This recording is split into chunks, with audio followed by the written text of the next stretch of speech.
നമസ്കാരം. സകല ക്ഷമയും നശിച്ചിറങ്ങിയ ഇസ്രായേൽ പറഞ്ഞത് ഹമാസിനെ പൂർണ്ണമായും തുടച്ചു നീക്കട്ടെ, പോരാട്ടം അവസാനിപ്പിക്കുകയുള്ളൂ എന്നാണ്. ലോകരാജ്യങ്ങളും സമാധാനവാദികളും ഹമാസിന്റെ ക്രൂരതകളെ സൗകര്യപൂർവ്വം മറന്നപ്പോൾ ജൂതന്റെ പക പഴയതിലും ഇരട്ടിയായിക്കൊണ്ടേയിരുന്നു. ഗാസ പിടിച്ചെടുക്കണമെന്ന ഇസ്രായേലിന്റെ തീരുമാനം ആഗോള തലത്തിൽ വലിയ എതിർപ്പിനെ ക്ഷണിച്ചു വരുത്തി എന്നത് യാഥാർത്ഥ്യം തന്നെയാണ്. മിക്ക രാജ്യങ്ങളും ഇസ്രായേലിനെതിരെ തിരിയുന്ന അവസ്ഥയും ഇപ്പോൾ ഉണ്ടായിരിക്കുകയാണ്. ഇതിനിടെ ഗാസ പദ്ധതിയിൽ കൂടുതൽ വിശദീകരണവുമായി ഇസ്രായേൽ പ്രധാനമന്ത്രി ബെഞ്ചമിൻ നെതന്യാഹു രംഗത്തെത്തിയിട്ടുണ്ട്. ഗാസ പിടിച്ചെടുക്കാൻ ഉദ്ദേശമില്ല എന്നാണ് നെതന്യാഹു വിശദീകരിക്കുന്നത്. ജനങ്ങളുടെ ഭരണകൂടം ഗസയിൽ സ്ഥാപിക്കുകയാണ് ഇസ്രായേലിന്റെ ലക്ഷ്യം. അത് ഇസ്രായേലിന് ഭീഷണിയാകില്ല എന്ന ഉറപ്പുവരുത്തുകയും ചെയ്യുമെന്ന് ബെഞ്ചമിൻ നെതന്യാഹു പറയുന്നുണ്ട്. യുദ്ധം വേണമെങ്കിൽ നാളെ തന്നെ അവസാനിപ്പിക്കാം. ഹമാസ് ആയുധങ്ങൾ താഴെ വെച്ച ബന്ദികളെ മോചിപ്പിച്ചാൽ യുദ്ധം തീരും.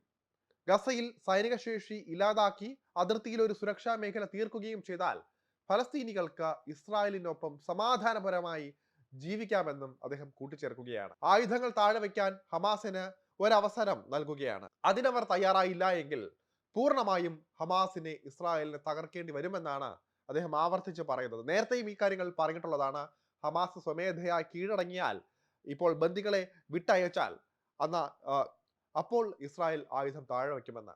എന്നാൽ യുദ്ധം തീർന്നാൽ ഒരു നിലനിൽപ്പില്ല എന്ന് തിരിച്ചറിഞ്ഞ ഹമാസ് വീണ്ടും പ്രകോപനങ്ങൾ തുടർന്നുകൊണ്ടേയിരുന്നു. അതിനും തിരിച്ചിരട്ടിയായി ഇസ്രായേൽ മറുപടി കൊടുത്തുകൊണ്ടേയിരുന്നു. ഗാസയിലെ ജനങ്ങളെ പട്ടിണിക്കിട്ട് കൊല്ലുകയാണെന്ന ആരോപണങ്ങളും എന്തായാലും നെതന്യാഹുവിന് നേരെ ഇപ്പോൾ തിരിഞ്ഞിരിക്കുകയാണ്. മാധ്യമങ്ങളെ തെറ്റിദ്ധരിപ്പിക്കാനുള്ള ശ്രമമാണ് ഹമാസിന്റെ ഭാഗത്ത് നിന്ന് ഉണ്ടാകുന്നതെന്നും അദ്ദേഹം പറഞ്ഞു. ഒരു പ്രൊപ്പഗാൻഡ തന്നെയാണ് ഹമാസ് ക്രിയേറ്റ് ചെയ്യുന്നത്. ജനിതക രോഗങ്ങളുള്ള കുട്ടികളെ ഫോട്ടോകളാക്കി എടുത്ത് പ്രചരിപ്പിച്ച അതിൽ പട്ടിണി കിടന്നു എന്ന ആരോപണങ്ങൾ പത്രസ്ഥാപനങ്ങൾക്ക് പോലും പിൻവലിക്കേണ്ടി വന്നു. എന്തായാലും ഹമാസിന്റെ കൈകളാണ് ഇതിന് പിന്നിലെന്നും വ്യക്തമായിരുന്നു. ഹമാസിന്റെ 2 ശക്തി കേന്ദ്രങ്ങളായ ഗസ സിറ്റിയും സെൻട്രൽ ക്യാമ്പും തകർക്കുകയെന്ന നിർദ്ദേശമാണ് ഇപ്പോൾ IDF-ന് ഇസ്രായേൽ നൽകിയിരിക്കുന്നത്. എന്നാൽ സുരക്ഷിത മേഖലകളിൽ ഭക്ഷണവും വെള്ളവും മെഡിക്കൽ സൗകര്യങ്ങളും ജനങ്ങൾക്ക് ഉറപ്പ് നൽകുന്നുണ്ട് എന്നും നെതന്യാഹു പറയുന്നുണ്ട്. ഈ ഘട്ടത്തിലാണ് വ്യാജ പ്രചരണങ്ങളുമായി ഹമാസ് തന്നെ രംഗത്ത് വരുന്നത്. ബന്ദികളെ വിട്ടുകിട്ടാൻ ഒരിക്കലും നടക്കാത്ത ഉപാധികളാണ് ഹമാസ് മുന്നോട്ട് വെച്ചുകൊണ്ടിരിക്കുന്നത്. അതിന് അർത്ഥം ഈ യുദ്ധം ഒരിക്കലും തീരരുത് എന്ന് തന്നെയാണ്. ഗസ മുനമ്പിൽ നിന്നും ഇസ്രായേൽ പൂർണ്ണമായും പിന്മാറണമെന്നാണ് ഇവർ പറയുന്നത്. ഇത് ആയുധങ്ങളുടെ നിർബന്ധമായ ഒഴുക്കിന് കാരണമാകുമെന്നും നെതന്യാഹു കുറ്റപ്പെടുത്തുകയാണ്. യുദ്ധം തുടങ്ങിയതിനു ശേഷം 2 മില്യൺ ഭക്ഷ്യ സാധനങ്ങൾ ഇസ്രായേൽ ഗസയിലേക്ക് കൊണ്ടുപോകാൻ അനുവദിച്ചിട്ടുണ്ട്. യുദ്ധം തുടങ്ങി 2 വർഷത്തിന് ശേഷവും ഗസയ്ക്ക് മുന്നോട്ട് പോകാൻ കഴിയുന്നുണ്ട് എങ്കിൽ അത് ഇസ്രായേൽ നയങ്ങൾ മൂലമാണെന്നും നെതന്യാഹു ഓർമ്മിപ്പിക്കുകയാണ്. അതേസമയം ആഗോളതലത്തിൽ ഇസ്രായേലിന് വിശ്വാസ്യത തകരുന്ന അവസ്ഥയാണ് നിലവിലുള്ളത്. ഹമാസിന്റെ ഈ പ്രൊപ്പഗാൻഡ കൃത്യമായി വിജയം നേടുകയും ചെയ്യുന്നുണ്ട്. അതുപോലെ തന്നെ നെതന്യാഹുവിനെ യുദ്ധം അവസാനിപ്പിക്കാൻ പ്രേരിപ്പിക്കണമെന്ന 100 കണക്കിന് വിരമിച്ച ഇസ്രായേലി സുരക്ഷാ ഉദ്യോഗസ്ഥർ US പ്രസിഡന്റ് ഡൊണാൾഡ് ട്രംപിനോട് അഭ്യർത്ഥിച്ചിട്ടുണ്ട്. ഇതിന് പിന്നിലും ചില ശക്തി കേന്ദ്രങ്ങൾ ഉണ്ട് എന്നാണ് അറിയുന്നത്. ആഗോളതലത്തിലെ പ്രധാന ചുവടുവെപ്പായി ഫലസ്തീൻ രാഷ്ട്രത്തെ അംഗീകരിക്കുമെന്ന് കഴിഞ്ഞ സെപ്റ്റംബറിൽ ഫ്രാൻസ് പ്രഖ്യാപിച്ചിരുന്നു. UK-യും കാനഡയും ഇത് പിന്തുടരണമെന്ന് പ്രതിജ്ഞയെടുത്തു. ജർമ്മനി പോലും ഇതിനുള്ള നീക്കം ആരംഭിച്ചു. ഓസ്ട്രേലിയൻ പ്രധാനമന്ത്രി ആന്റണി ആൽബനീസും തന്റെ രാജ്യം ഇതേ പാതയിലാണെന്ന് സൂചിപ്പിച്ചു. ഇസ്രായേൽ സൈന്യം നടത്തുന്ന വംശഹത്യയ്ക്കൊപ്പം പട്ടിണി മരണവും രൂക്ഷമാകുന്ന ഗസയ്ക്ക് ഐക്യദാർഢ്യവുമായി ലോകമെങ്ങും പ്രതിഷേധവും അരങ്ങേറുന്നുണ്ട്. ശനി ഞായർ ദിനങ്ങളിൽ ലോകത്തൊട്ടുമിക്ക രാജ്യങ്ങളിലും ഇസ്രായേലിനെയും നെതന്യാഹുവിനെയും പ്രതിക്കൂട്ടിലാക്കിയാണ് പ്രതിഷേധങ്ങൾ നടക്കുന്നത്.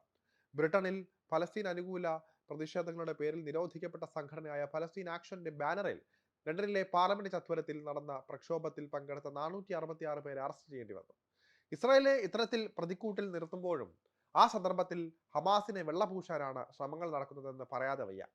ഹമാസിന്റെ ചെയ്തികൾ തന്നെയാണ് ഇസ്രായേലിനെ ഈ തലത്തിലേക്ക് ഇറങ്ങിത്തിരിക്കാൻ പ്രേരിപ്പിച്ചതെന്ന കാര്യവും വിസ്മരിച്ചുകൂടാ.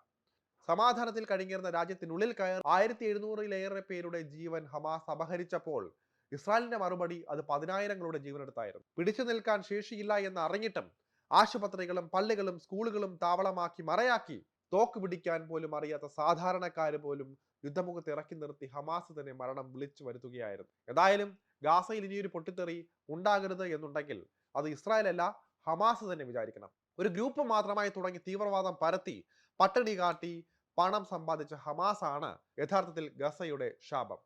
ഹമാസ് തീരാതെ ഗസ ചിരിക്കില്ല എന്ന സത്യം പതുക്കെയാണെങ്കിലും അറബ് രാജ്യങ്ങളും ഇപ്പോൾ അംഗീകരിക്കുകയാണ്.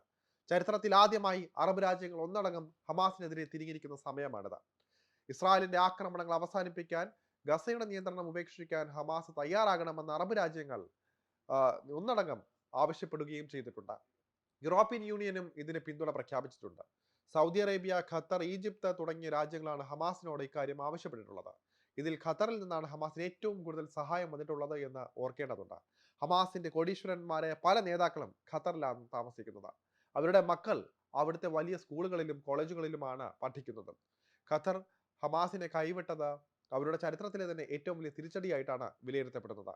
ഇസ്രായേലിനും പലസ്തീനും ഇടയിൽ ദ്വിരാഷ്ട്ര പരിഹാരം പുനരുജ്ജീവിക്കുന്നത് സംബന്ധിച്ച ഐക്യരാഷ്ട്രസഭ സമ്മേളനത്തിൽ അംഗീകരിച്ച 7 പേജുള്ള രേഖയിലാണ് അറബ് ലീഗ് ഹമാസ് ഗസ വിടണമെന്ന് ആവശ്യപ്പെട്ടത്. എന്തായാലും ഇക്കാര്യങ്ങളെല്ലാം തന്നെ മറന്നുകൊണ്ടാണ് എല്ലാവരും പൂർണ്ണമായിട്ടും ഇസ്രായേലിനെ മാത്രം ടാർഗറ്റ് ചെയ്ത ഇസ്രായേലാണ് ഈ കാരണങ്ങൾക്കെല്ലാം പിന്നിലെന്ന് പറയുന്നത്. ഇത് തന്നെ ഒരു ഹിഡൻ അജണ്ടയാണെന്ന് പറയാതെ വയ്യ.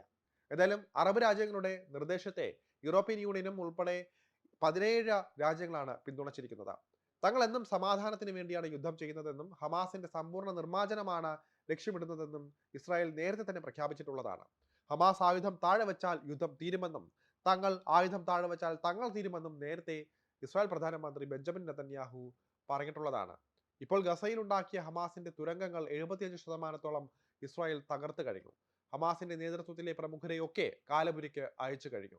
വിദേശ ഫണ്ടിന്റെ സാമ്പത്തിക സ്രോതസ്സുകളും അടച്ചതോടെ ഹമാസ് ശരിക്കും കുരുക്കിലാണ് നീങ്ങുന്നത്.